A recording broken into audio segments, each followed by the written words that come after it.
Children, I'm reading this last line again.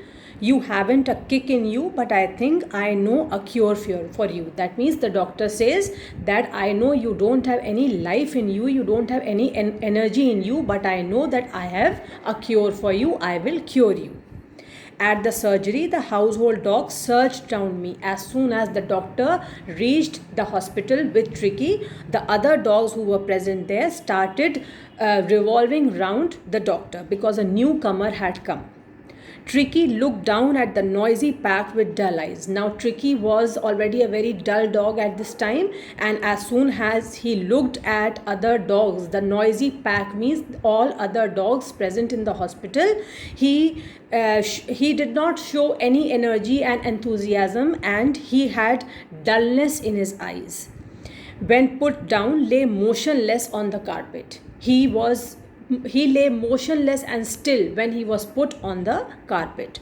The other dogs, after sniffing round him for a few seconds, decided he was an uninteresting object and ignored him. All other dogs, they came towards Tricky, they smelled him, and when he did not show any motion, he did not move at all, he did not show any interest towards other dogs, the other dogs started ignoring him.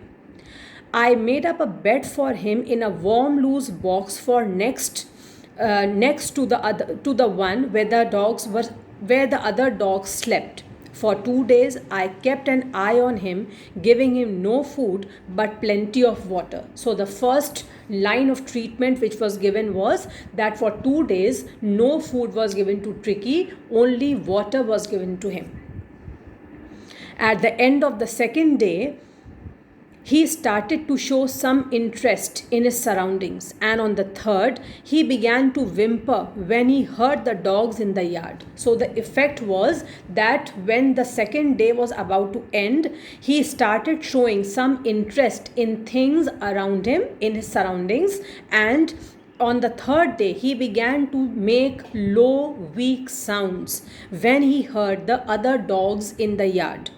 When I opened the door, Tricky trotted out. When I opened the door, I is the narrator. When I opened the door, Tricky trotted out. That means he tried to come out and was immediately engulfed by Joe, the greyhound. Joe is the name of another dog. As soon as Joe saw Tricky coming out of the door, he started engulfing. That means he started revolving round Tricky and his friends. Not only Joe started revolving around Tricky, but other dogs as well.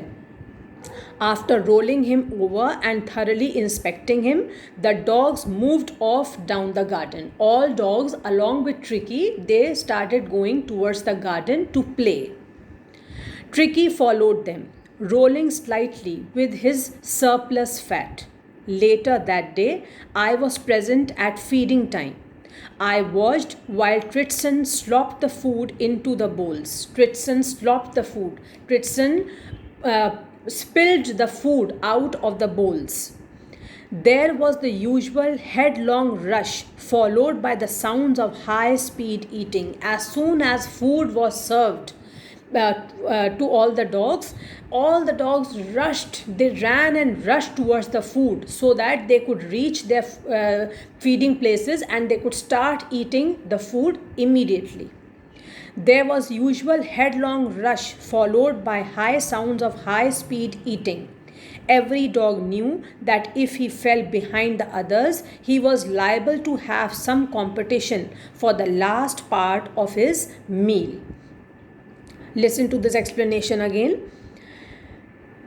Later in the evening, when the narrator was present at dinner time and was watching all of them, especially Tritson, as he was slopping the food, Tritson was pouring the food outside. He was letting the food fall on the floor also out of the bowl. All of them were eating with great speed. All the dogs started eating as soon as food was served. All the dogs started eating the food hurriedly, immediately, with great speed, because they knew that if they did not finish quickly, then the other dog, after finishing his meal, would come and eat their meal as well.